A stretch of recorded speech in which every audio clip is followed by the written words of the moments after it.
The tobacco industry is like children lying about lying, only large scale, like worldwide scale. And yet even more dangerous because what they lie about kills 8 million people every year, with a high chance of it killing even more. Which is why I'm going to show you why tobacco is one of the world's most manipulative industries ever. Go figure, eh? But I'm also going to show you how the most prominent corporations thrive throughout the years despite their products' adverse effects on human health and the environment. If you are one of those who may have been told to stop smoking so many times in your life but can't keep from puffing, don't worry, it's not your fault if you can't stop, at least not entirely. You're just an addict, and maybe also a victim of the biggest and most corrupt industries in the world. But let me take you back to where your addiction began. In 1492, this guy, Christopher Columbus, in his search for valuables overseas, came across Native American tribes who gifted them with all sorts of things, including, you guessed it, tobacco. At that time, Columbus threw it all out into the sea because he just kind of thought it was all worthless pieces of crap, but realized later that it was actually basically gold that grew in the form of leaves. Now, Rodrigo de Jerez and Luis de Torres, crewman and interpreter for Columbus, were the first to discover that you can actually smoke tobacco. They tried it, liked it, and then brought that habit back with them to Spain. And that's how we started with the epidemic of tobacco smoking. Now, the adverse effects of tobacco were first observed in the early 17th century when a Chinese philosopher named, and please don't kill me if you're Chinese for how I'm going to pronounce this, Fang Yizhi, who noted that smoking caused scorched lungs. And it was from 1761 to 1795 when German doctors were actively warning smokers about nose and lip cancers. By the way, was just shrugged off by everyone. So how did it reach America, the other parts of the world, and you? Well, it started during the Revolutionary War in 1776 when tobacco was used as collateral for US loans from France. Now, fast forward to 1881, James Bonsack invented the cigarette making machine that allowed faster cigarette manufacturing. And in 1901, cigarettes became so popular in the US that around 3.5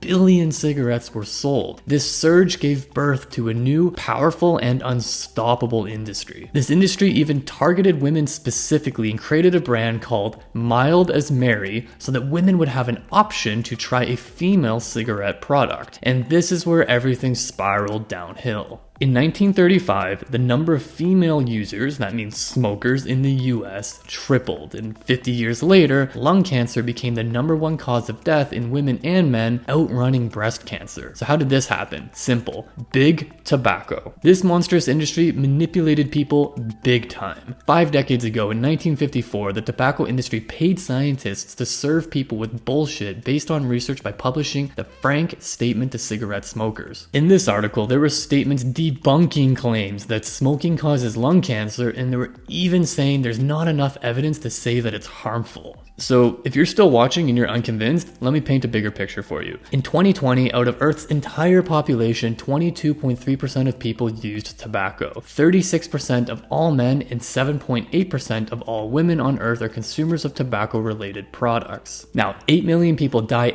every year from tobacco. 7 million die directly from smoking it, while 1.2 million are non-smokers who die of tobacco from secondhand smoke. Now, it's also apparent that a nation's human capital is affected when many humans die. Say 8 million a year, and many more are unable to work due to being sick. This sounds so much like poverty threatening the economy. And it's not just humans that are affected, it's also Mother Earth and the others that live on it. Did you know that cigarette butts are our ocean's most widely littered object? So with this mortality and morbidity rate, why can't people quit smoking? It's because the tobacco industry is so manipulative that even with lots of regulations placed on production, marketing, and usage, they can still create new generations of smoking addicts that just can't stop puffing. And throughout 6 centuries of tobacco use and denying its highly addictive nature, the government only recently imposed regulations on this enormous industry. But the bastards are so damn creative that they can work around governmental regulations to maintain huge profits, like US $55 billion in 2018. And because of greed, they loaded their cigarettes with more chemical compounds that increased their addictiveness. Genetically engineered tobacco crops now contain twice the amount of nicotine, which, by the way, is only one of the 250 harmful chemicals found in tobacco. This includes bronchodilators that relax the muscles in the lungs and airways for smoke's easy entry, sugars, flavors, and menthol dull the smoke's harshness, and to add a cherry on top, ammonia was added to boost nicotine's travel to the brain. And these monsters also tripled their misleading marketing efforts, adjusting their cigarette design so it delivers nicotine 14.5% more, making you addicted faster. They even added the word light to some of their products to convey a lighter taste, even adding filters and making it known to the public that filters filter nicotine. Tobacco companies in the US spend $26 million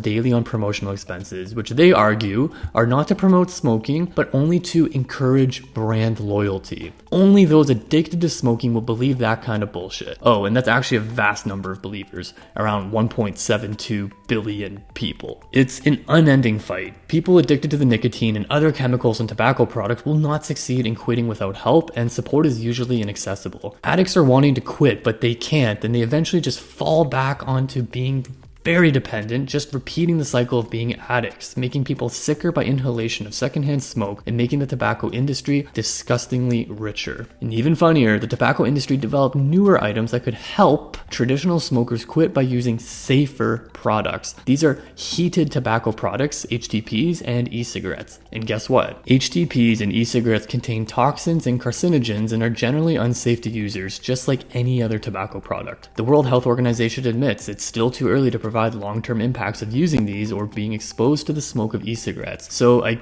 guess we'll see. Marketing these products targets the youth and those who want to quit by using flavors and masking these as a cessation option, which the World Health Organization noted that facts about this being a cessation aid aren't established. We all have these facts today because in 2017, Big Tobacco, after a landmark judgment in 2006, began publishing ads as corrective statements outlining the following truths. 1. These companies designed their cigarettes intending to sustain addiction by packing more nicotine into each product. 2. Every year, even with combined numbers of deaths from murder, AIDS, suicide, drugs, car crashes, and alcohol, deaths from smoking are still higher. 3. All low tar, lights, ultralights, and naturals labeled cigarettes cause cancer, lung disease, heart attacks, and premature death. And 4. There is no safe level of exposure to secondhand smoke. So although the World Health Organization made clear steps to reduce the demand for tobacco by creating more smoke-free environments, launching campaigns with pictorial health warnings, making a comprehensive ban on tobacco ads, increasing taxes to raise prices that younger and low-income smokers can't afford, and launching campaigns to stop smoking, fighting smoking addiction and completely solving this still seems more impossible than building a house on the moon. Listen, there's really no point in gathering all these facts about the tobacco industry being manipulative if we do not take action. Alongside uncovering the truth of the situation, the purpose of this video is to help you, addicts or tobacco smokers, revisit your choices and allow you to decide wisely. By altogether quitting, we can eradicate the adverse effects of smoking. But I'm very aware that this may fall on deaf ears, so let me appeal to the good in you to please not smoke where non-smokers are. Because fuck it, if you want to die from tobacco, smoking along with the manufacturers, don't involve those who are unwilling to.